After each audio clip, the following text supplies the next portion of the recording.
Contribuição à história do movimento psicanalítico, 1914, Sigmund Freud, parte 2.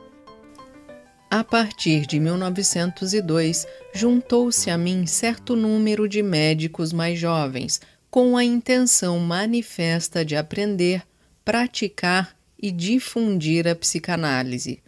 O estímulo para isso veio de um colega que experimentara em si próprio os bons efeitos da terapia analítica. Em determinadas noites, nos reuníamos em meu apartamento. Tínhamos discussões que obedeciam a certas regras. Buscávamos nos orientar nesse novo e estranho âmbito de pesquisa e atrair para ele o interesse de outros. Certo dia, um jovem que havia feito a escola técnica se apresentou a nós com um manuscrito que revelava extraordinário entendimento. Nós o induzimos a fazer o estudo secundário, entrar para a universidade e se dedicar às aplicações não médicas da psicanálise. A pequena sociedade obteve assim um zeloso e confiável secretário, e eu ganhei um leal assistente e colaborador na pessoa de Otto Rank. O pequeno círculo logo se expandiu, mudando várias vezes de composição nos anos seguintes. No conjunto, podia-se dizer que, na riqueza e variedade dos talentos que incluía, não era inferior à equipe de nenhum docente clínico. Desde o início encontravam-se nele os homens que depois teriam, na história do movimento psicanalítico, papéis muito relevantes, embora nem sempre simpáticos. Mas, naquele tempo, não se podia imaginar essa evolução. Eu tinha razão para estar satisfeito, e acho que fiz tudo para pôr ao alcance dos outros o que havia aprendido e experimentado. Houve apenas duas coisas pouco auspiciosas que terminaram por me aliar interiormente do grupo. Não consegui estabelecer entre seus membros o amigável consenso que deve predominar entre homens que realizam o mesmo trabalho difícil, nem evitar as disputas por prioridade a que o trabalho em comum dava ocasião. As dificuldades em ensinar o exercício da psicanálise, que são particularmente grandes e responsáveis por muitas das discórdias atuais, já se mostravam naquela sociedade psicanalítica vienense de natureza privada.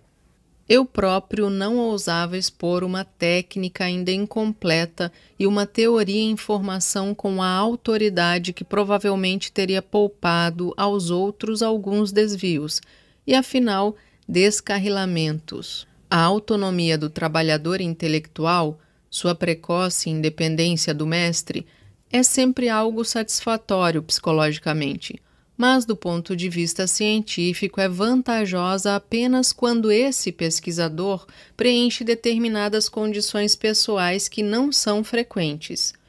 Justamente a psicanálise exigiria uma longa e rigorosa disciplina e educação para a autodisciplina. Devido à coragem que se evidenciava na dedicação a uma causa tão desaprovada e sem perspectivas, eu me inclinava a deixar passar, nos membros da sociedade, coisas a que normalmente faria objeção.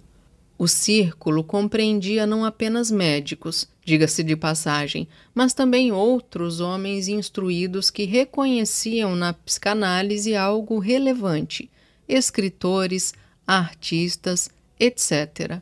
A interpretação dos sonhos, o livro sobre o xiste e os outros ensaios haviam mostrado que as teorias da psicanálise não se limitam ao âmbito da medicina, podendo ser aplicadas a diversas ciências humanas. Em 1907, a situação mudou, contra todas as expectativas e como que de repente. Soubemos que a psicanálise havia silenciosamente despertado interesse e encontrado amigos, que até havia pesquisadores dispostos a professá-la.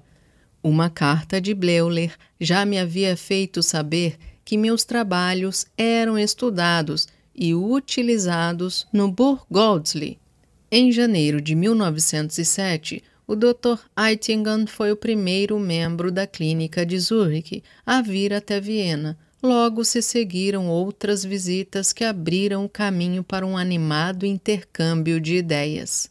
Afinal, por iniciativa de Jung, que era ainda médico assistente no Burgoldsli, houve um primeiro encontro em Salzburg na primavera de 1908, reunindo os amigos da psicanálise de Viena, Zurich e outros lugares. Um fruto desse primeiro congresso psicanalítico foi a criação de uma revista, que começou a aparecer em janeiro de 1909, com o título de Anuário de Pesquisas Psicanalíticas e Psicopatológicas, dirigida por Bleuler e Freud e editada por Jung.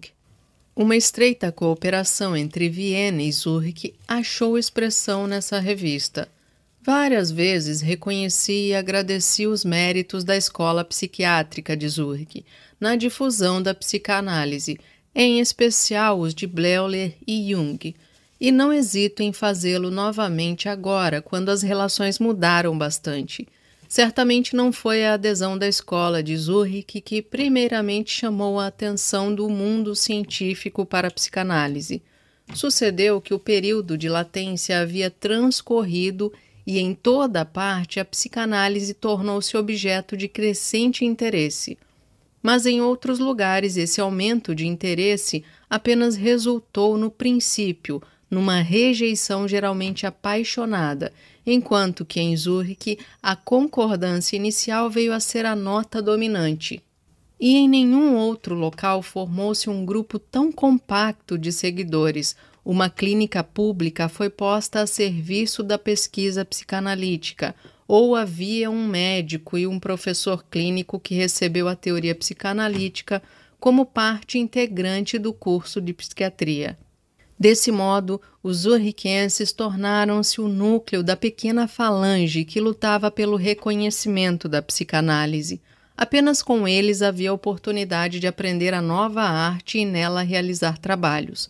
A maioria de meus atuais seguidores e colaboradores me chegou através de Zurich, inclusive os que se achavam geograficamente mais próximos de Viena que da Suíça. Em relação à Europa Ocidental, que contém os grandes centros de nossa cultura, Viena está numa posição periférica, e há muitos anos seu prestígio é afetado por sérios preconceitos. Representantes dos países mais importantes afluem para a Suíça, intelectualmente tão ativa. Um foco de infecção nesse local seria particularmente relevante para a difusão dessa epidemia psíquica, como Roche e Freiburg denominou a psicanálise. Conforme o testemunho de um colega que participou dos acontecimentos no Burgoldsli, pode-se afirmar que bastante cedo a psicanálise despertou interesse ali. Já num artigo publicado por Jung em 1902, se encontra a referência à interpretação de sonhos. A partir de 1903 ou 1904, a psicanálise ficou em primeiro plano, segundo minha fidedigna fonte. Após o estabelecimento de relações pessoais entre Viena e Zurich, formou-se também no Burgoldsli uma sociedade informal em meados de 1907, que regularmente discutia problemas da psicanálise. Na união que houve entre a escola de Viena e a de Zurich, os suíços não foram, de maneira nenhuma, a parte meramente receptiva. Eles já haviam feito um respeitável trabalho científico, cujos resultados eram proveitosos para a psicanálise. Os experimentos com associações, iniciados pela escola de Jung, foram interpretados por eles em sentido psicanalítico e permitiram inesperadas aplicações. Tornou-se possível, assim, oferecer rápidas confirmações experimentais de fatos psicanalíticos e demonstrar para o estudante certas relações de que o analista poderia apenas falar. Fora erguida a primeira ponte que ligava a psicologia experimental à psicanálise. No tratamento psicanalítico, os experimentos com associações permitem uma temporária análise qualitativa do caso, mas não prestam contribuição essencial à técnica e são dispensáveis na realização de análises. Mais significativa, porém, foi outra conquista da escola de Zurich ou de seus dois líderes, Bleuler e Jung.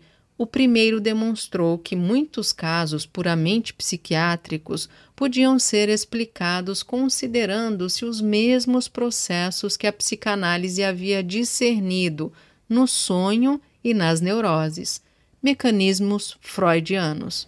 Jung aplicou o método analítico de interpretação aos mais estranhos e obscuros fenômenos da demência precox, de modo que se tornou clara a origem destes na história da vida e nos interesses do paciente. A partir de então, foi possível para os psiquiatras continuar ignorando a psicanálise. A grande obra de Bleuler sobre a esquizofrenia, de 1911, em que a visão psicanalítica foi posta em pé de igualdade com a clínico-sistemática, representou o coroamento desse êxito. Não deixarei de apontar uma diferença que já naquele tempo era visível na direção que tomava o trabalho de cada uma das duas escolas. Em 1897, eu havia publicado a análise de um caso de esquizofrenia de cunho paranoide, porém de modo que a sua solução não podia antecipar a impressão deixada pelas análises de Jung. Para mim, no entanto, o mais importante não fora a possibilidade de interpretar os sintomas, mas o mecanismo psíquico da doença, sobretudo a concordância entre esse mecanismo e aquele já conhecido da histeria. Naquele tempo ainda não havia clareza quanto às diferenças entre os dois. Eu já visava uma teoria libidinal das neuroses, que deveria explicar tanto as manifestações neuróticas como as psicóticas, a partir de vicissitudes anormais da libido, ou seja, de desvios de sua aplicação normal. Esse ponto de vista faltava aos pesquisadores suíços. Ainda hoje, pelo que sei, Bleuler mantém que as várias formas da demência precox têm causa orgânica, e Jung, cujo livro sobre essa enfermidade aparecera em 1907, defendeu no Congresso de Salzburg, em 1908, a teoria tóxica de sua origem, que não leva em conta a teoria libidinal, embora não a exclua. Mais tarde, em 1912, ele fracassou no mesmo ponto, ao aproveitar demasiadamente o material de que antes não quisera se servir. Há uma terceira contribuição da escola de Zurich, que talvez se deva acreditar inteiramente a Jung, a que não posso dar tanto valor como fazem outros menos próximos da questão. Refiro-me à teoria dos complexos, que nasceu a partir dos estudos diagnósticos sobre associações de palavras, 1906 a 1910. Ela não gerou uma teoria psicológica por si mesma, nem pôde ser naturalmente inserida no conjunto das teorias psicanalíticas. Por outro lado, a palavra complexo ganhou direito de cidadania na psicanálise como um termo conveniente e muitas vezes indispensável na síntese descritiva dos fatos psicológicos.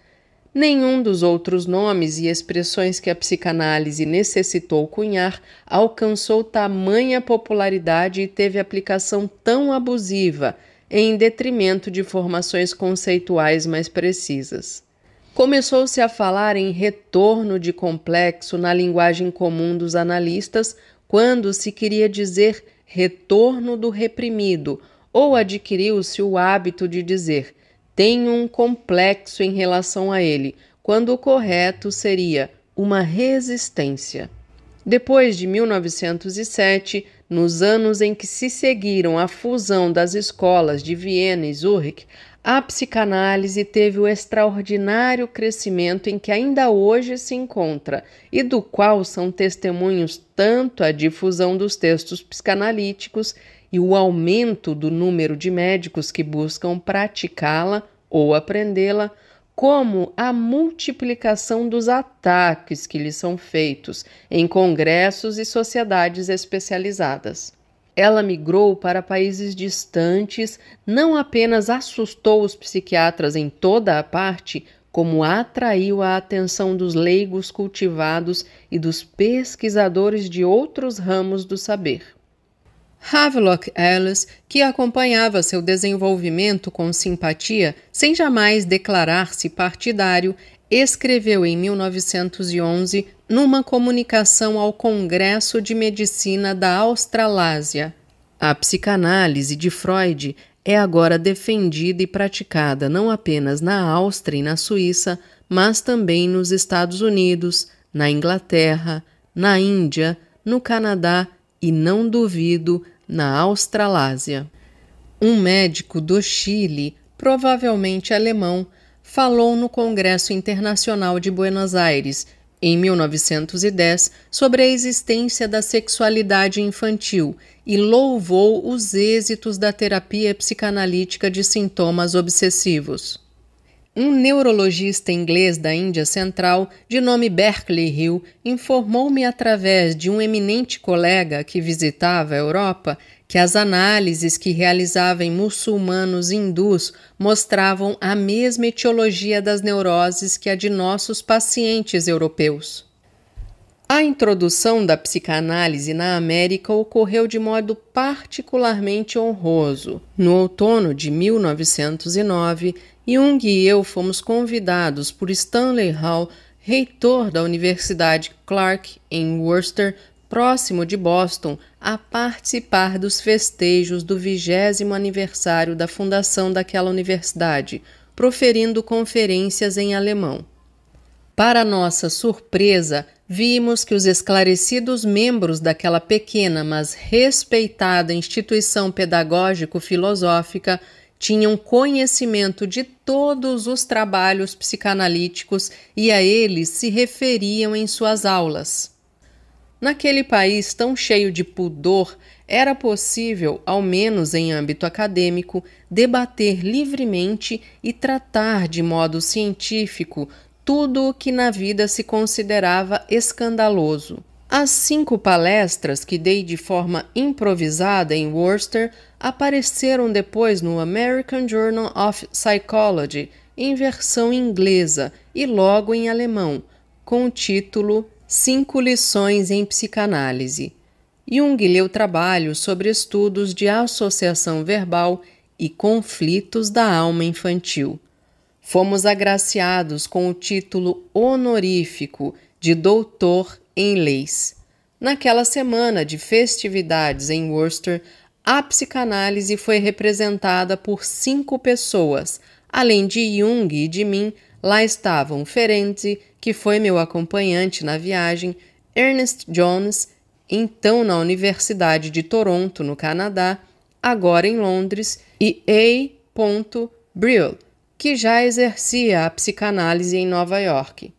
O mais importante conhecimento pessoal travado em Worcester foi com James Putnam, o professor de neuropatologia da Universidade Harvard, que anos antes havia pronunciado um juízo negativo da psicanálise, mas então conciliou-se rapidamente com ela e em numerosas conferências que tanto eram ricas em conteúdo como belas na forma, passou a recomendá-la a seus patrícios e colegas. O respeito de que ele gozava na América por seus elevados dotes morais e arrojado amor à verdade foi benéfico para a psicanálise e a protegeu de denúncias a que provavelmente ela teria logo sucumbido. Depois, Putnam cedeu bastante à forte necessidade ética e filosófica de sua natureza e fez à psicanálise uma exigência, a meu ver, inexequível: que ela se colocasse a serviço de uma determinada visão de mundo, filosófico-moral. Mas ele continua sendo o principal pilar do movimento psicanalítico em sua terra natal. Em seguida, Brill e Jones conquistaram grandes méritos pela difusão do movimento, pois em seus trabalhos, com abnegada diligência, constantemente chamaram a atenção dos seus conterrâneos para fatos básicos e facilmente observáveis da vida cotidiana, do sonho e da neurose. Brill também contribuiu para essa inferência com sua atividade médica e com a tradução de seus escritos, e Jones com instrutivas conferências e incisivas intervenções em congressos americanos. A ausência de uma tradição científica arraigada e a menor robustez da autoridade oficial foram bastante vantajosas para a iniciativa de Stanley Hall na América. Também foi característico desse país que professores e diretores de instituições psiquiátricas mostrassem tanto interesse pela análise quanto os profissionais independentes. Mas justamente por isso, é claro que a luta pela psicanálise será decidida ali onde há maior resistência, ou seja, nos velhos centros de cultura. Entre os países europeus, a França tem se revelado a menos receptiva à psicanálise, embora trabalhos meritórios do suíço Meder oferecem ao leitor francês um bom acesso a nossas teorias. Os primeiros sinais de interesse vieram da província francesa. Maurice Beauchamp de Poitiers foi o primeiro francês a aderir publicamente à psicanálise. Regis e Renard de Bordeaux procuraram recentemente, em 1913, dissipar os preconceitos de seus conterrâneos diante da nova doutrina numa exposição minuciosa, mas nem sempre compreensiva, que faz objeção particularmente ao simbolismo. Em Paris ainda parece reinar a convicção eloquentemente expressa por Janet no Congresso de Londres em 1913 de que tudo o que há de bom na psicanálise apenas repete, com alterações mínimas, os pontos de vista de Janet, e todo o resto é nefasto. No mesmo congresso, Janet teve de escutar uma série de retificações de E. Jones que lhe apontou seu escasso conhecimento da matéria. Mas não devemos esquecer seus méritos na psicologia das neuroses, ainda que rejeitemos suas pretensões. Na Itália, após um início bastante promissor, não houve maior participação. Na Holanda, a análise penetrou cedo devido a relações pessoais. Van Emden, Van Ophuijen, Van Hittergen, Freud e sua escola, de 1913, e os dois Sterck dela se ocupam com êxito teórico e praticamente. O interesse dos círculos científicos da Inglaterra pela psicanálise evoluiu lentamente, mas tudo indica que lá ela terá um esplêndido florescimento, favorecida pelo senso real e forte pendor à justiça que têm os ingleses. Na Suécia, Bier, sucessor de Witterstrand na atividade clínica, substituiu a sugestão hipnótica pelo tratamento analítico, ao menos temporariamente. Vogt, de Christiania, Oslo, já em 1907, fez uma apreciação da psicanálise em seu Fundamentos da Psiquiatria, de modo que o primeiro manual de psiquiatria a tomar conhecimento da análise foi escrito em norueguês. Na Rússia, a psicanálise tornou-se bastante conhecida e difundida. Quase todos os meus escritos, assim como os de outros seguidores da psicanálise, foram traduzidos para o russo. Uma compreensão mais profunda das teorias psicanalíticas ainda não se verificou na Rússia, porém. As contribuições dos médicos russos são pouco notáveis até o momento. Apenas Odessa conta na pessoa de Wolff com um analista treinado. A introdução da psicanálise na ciência e na literatura polonesas foi mérito, sobretudo, de Jacques. A Hungria, geograficamente tão próxima da Áustria e dela tão distante cientificamente, forneceu à psicanálise apenas um colaborador até agora, Ferenczi, mas um que equivale a uma sociedade inteira. Para descrever a situação da psicanálise na Alemanha, deve-se constatar que ela se acha no centro do debate científico e provoca, tanto em médicos como em leigos, manifestações de enfática rejeição que até agora não chegaram ao fim e sempre voltam a surgir, às vezes com maior intensidade. Nenhuma instituição de ensino oficial adotou a psicanálise até hoje, e é pequeno o número de profissionais bem-sucedidos que a praticam. Umas poucas instituições, como a de Binswangen e Krislingen, em solo suíço, e a de Marcinovski, em Husten, abriram-se para ela. No decisivo terreno de Berlim, vem se impondo um dos mais eminentes defensores da psicanálise, Abraham, que foi assistente de Bleuler. Seria de admirar que esse estado de coisas tenha se mantido inalterado há tantos anos, se não soubéssemos que a descrição acima reflete apenas a aparência exterior. Não devemos superestimar o significado da rejeição por parte dos representantes oficiais da ciência e dos diretores de instituições, assim como da nova geração que deles dependem. É compreensível que os opositores elevem a voz enquanto os seguidores guardam silêncio, intimidados. Vários desses, que inicialmente fizeram promissoras contribuições à psicanálise, depois se retiraram do movimento por pressão das circunstâncias. Mas ele progride silenciosamente, conquista novos seguidores entre os psiquiatras e os leigos, atrai para a literatura psicanalítica um número crescente de leitores e, justamente por isso, leva os opositores a defender-se de forma cada vez mais veemente. Ao longo desses anos, li cerca de uma dúzia de vezes em informes sobre as atividades de certos congressos e encontros de sociedades científicas que a psicanálise estava definitivamente superada e liquidada.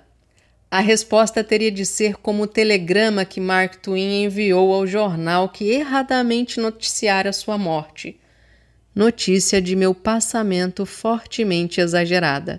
Após cada uma dessas declarações de que havia morrido, a psicanálise adquiriu novos seguidores e colaboradores e fundou novos órgãos.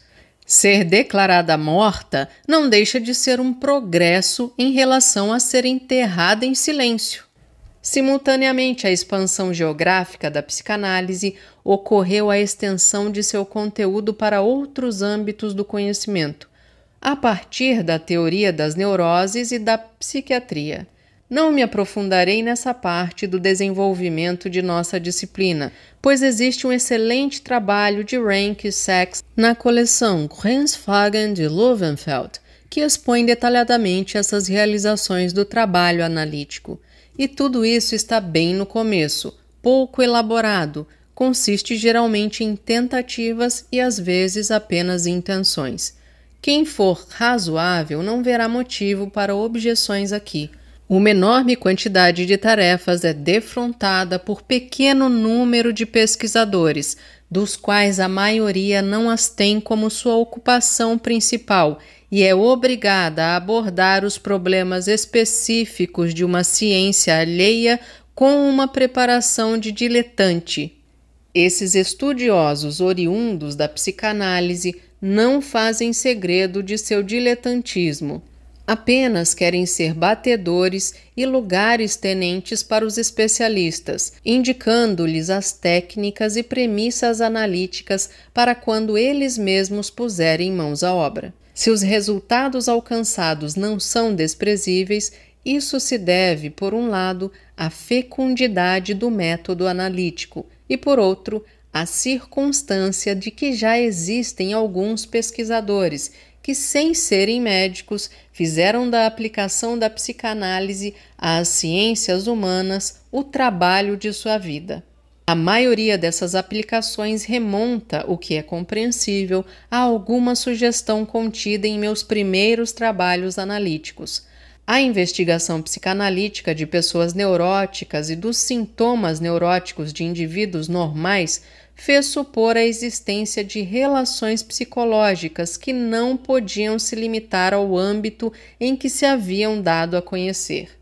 Desse modo, a análise não apenas nos forneceu a explicação de fatos patológicos, como também mostrou seu nexo com a vida psíquica normal e desvelou insuspeitadas relações entre a psiquiatria e diversas outras ciências que lidavam com uma atividade da psique. Determinados sonhos típicos, por exemplo, levavam à compreensão de vários mitos e fábulas. Ricklin e Abraham seguiram essa indicação e iniciaram as pesquisas sobre os mitos, que depois tiveram sua consumação nos trabalhos de Rank sobre mitologia, que satisfazem todas as exigências dos especialistas. O estudo do simbolismo onírico levou ao centro das questões da mitologia do folclore, Jones Storfer, e das abstrações religiosas. Num dos congressos psicanalíticos, produziu forte impressão nos ouvintes a demonstração, feita por um discípulo de Jung, da concordância entre as fantasias esquizofrênicas e as cosmogonias de povos e tempos primitivos.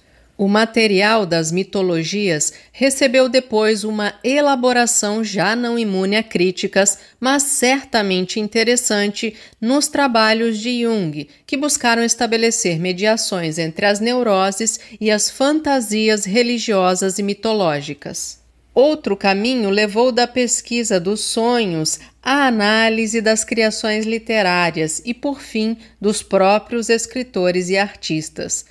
Numa primeira etapa, viu-se que os sonhos inventados por escritores equivalem, diante da análise, aos sonhos genuínos. Gradiva, 1907.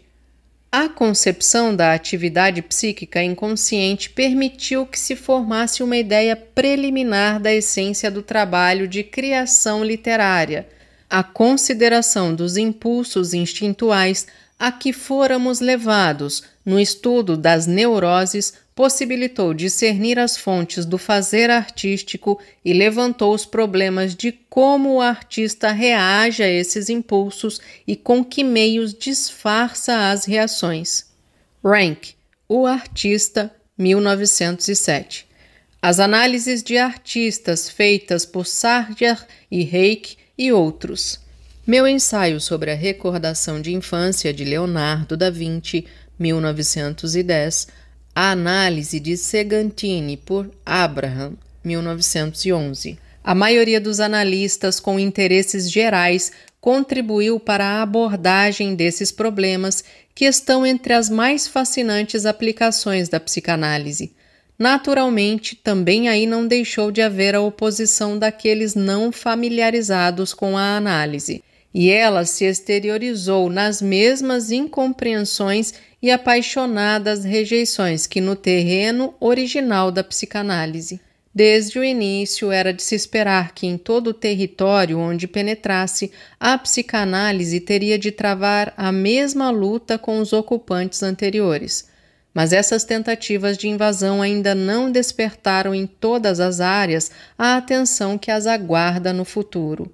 Entre as aplicações da psicanálise aos estudos literários propriamente, a exaustiva obra de Rank sobre o tema do incesto, de 1912, é certamente aquela cujo teor deve gerar o maior desagrado. Ainda são poucos os trabalhos linguísticos e históricos baseados na psicanálise. O primeiro tratamento dos problemas de psicologia da religião foi tentado por mim mesmo em 1910, quando comparei o ritual religioso com um neurótico. O pastor Dr. Pfister, de Zurich, relacionou o fanatismo religioso ao erotismo perverso em seu trabalho sobre a devoção do conde von Zinzendorf, 1910, assim como em outros ensaios. Nos últimos trabalhos da Escola de Zurich, sucede antes que a análise seja permeada de ideias religiosas, quando se pretendia o oposto. Nos 4 ensaios de Totem e Tabu, de 1912 e 1913, busquei examinar, através da psicanálise, problemas da etnopsicologia que conduzem diretamente às origens das mais importantes instituições de nossa cultura: a organização do Estado, a moralidade, a religião, mas também a proibição do incesto e a consciência. Se as conclusões ali alcançadas resistirão à crítica, é algo que hoje não podemos saber. Meu livro sobre o xiste, de 1905, constituiu o primeiro exemplo de aplicação do pensamento analítico a questões estéticas. A continuação desse trabalho aguarda ainda pesquisadores, que nesse âmbito poderão colher ótimos frutos. Falta-nos a cooperação de especialistas em todos os campos. Foi para atraí-los que Hans Sachs fundou em 1912 a revista Imago, editada por ele e Rank. Nela, Hitchman e von Winterstein se puseram a lançar alguma luz psicanalítica sobre personalidades e sistemas da filosofia, num empenho do qual se espera continuação e aprofundamento. As revolucionárias constatações da psicanálise acerca da vida psíquica da criança, o papel que nela tem os impulsos sexuais, von Hugelmuth, 1913, e os destinos dos componentes da sexualidade que se tornam inúteis para a função da reprodução, logo fizeram a atenção voltar-se para a pedagogia e estimularam as tentativas de enfatizar concepções psicanalíticas nesse terreno. Foi mérito do pastor Pfister empreender essa aplicação da psicanálise com sincero entusiasmo e recomendá-la a educadores e religiosos. Die Psychoanalytic Method, 1913, primeiro volume do Pädagogium de Milman e Mesmer. Ele conseguiu obter a participação de todo um grupo de pedagogos suíços. Disse que outros colegas seus partilham suas convicções, mas preferem cautelosamente manter-se na retaguarda. Uma fração dos analistas vienenses, retirando-se da psicanálise, parece ter chegado a uma espécie de pedagogia médica. Adler, Furtmiller, Healing and Building, Curar e Formar, 1913. Nesse panorama incompleto, procurei assinalar a riqueza ainda incalculável de relações que se estabelecem entre a psicanálise médica e outros âmbitos da ciência. Existe material de trabalho para uma geração de estudiosos, e não duvido de que esse trabalho se realizará tão logo as resistências à psicanálise sejam superadas em seu terreno original. Escrever a história dessas resistências parece-me infecundo e inoportuno atualmente. Ela não é lisonjeira para os homens de ciência de nossos dias, mas acrescento de imediato que jamais me ocorreu desprezar e invectivar em bloco os oponentes da psicanálise, apenas pelo fato de o serem, excetuando uns poucos sujeitos indignos, aventureiros e aproveitadores que costumam se achar nos dois lados em tempos de luta. Eu soube explicar para mim mesmo a conduta desses adversários e, além disso, já havia notado que a psicanálise faz aparecer o pior de cada indivíduo, mas decidi não responder e, até onde tinha influência, impedir que outros se envolvessem na polêmica. Nas condições particulares da peleja em torno da psicanálise, parecia-me duvidoso o benefício das discussões em público ou por escrito. Certamente não éramos a maioria nos congressos e reuniões de sociedades, e nunca foi grande minha confiança na equidade ou nobreza dos senhores adversários. A experiência mostra que poucas pessoas conseguem manter a polidez, menos ainda a objetividade nas disputas científicas, e as alterações entre homens de ciência sempre me inspiram horror. Talvez minha postura tenha sido mal entendida e me tenham achado tão manso ou tão intimidado que não mais precisavam me ter consideração.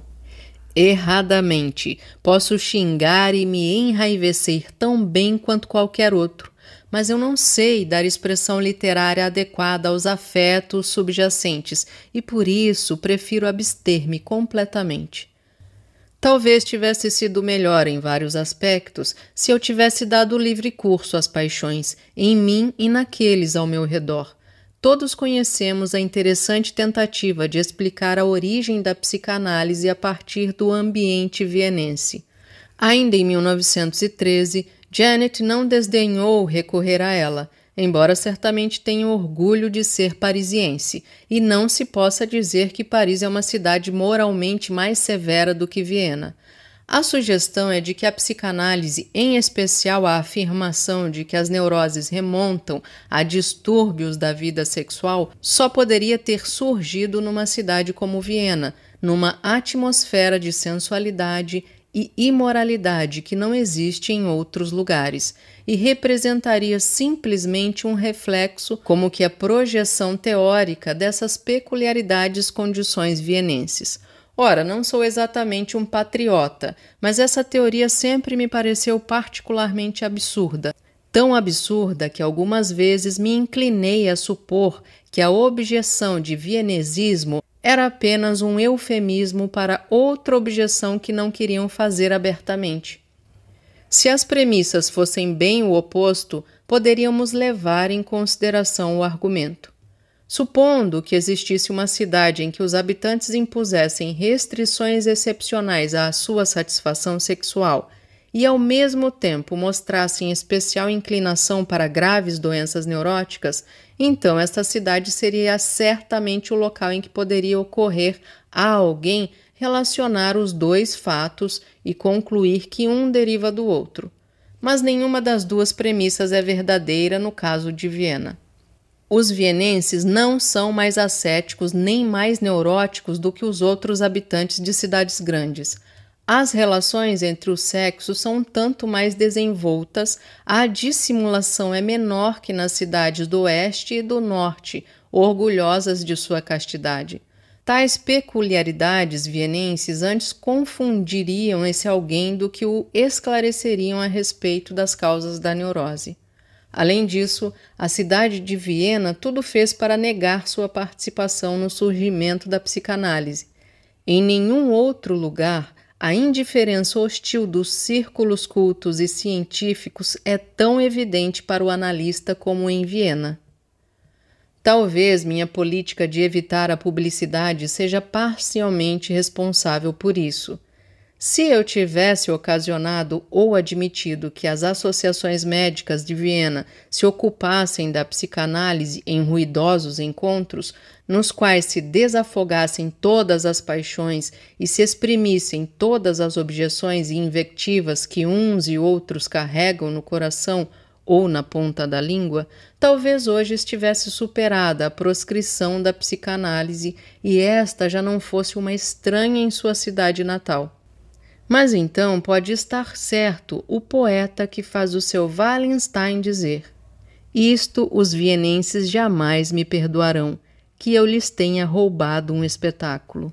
A tarefa de que não fui capaz de mostrar suaviter modo aos oponentes da psicanálise as suas injustiças e arbitrariedades, Bleuler empreendeu em 1911, da maneira mais louvável, em A Psicanálise de Freud, Defesa e Observações Críticas.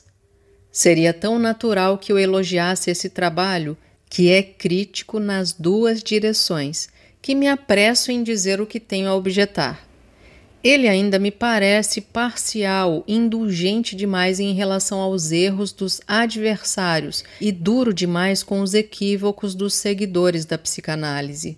Esse traço talvez explique por que o julgamento de um psiquiatra de tão elevado prestígio, de tão inquestionável competência e independência, não tem exercido maior influência em seus colegas especialistas.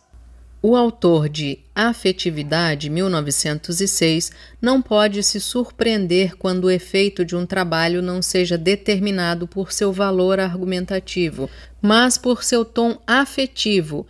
A outra parte desse efeito, aquela sobre os seguidores da psicanálise, o próprio Bleuler veio a destruir depois ao revelar em sua Crítica da Teoria Freudiana, de 1913, o lado inverso de sua atitude perante a psicanálise.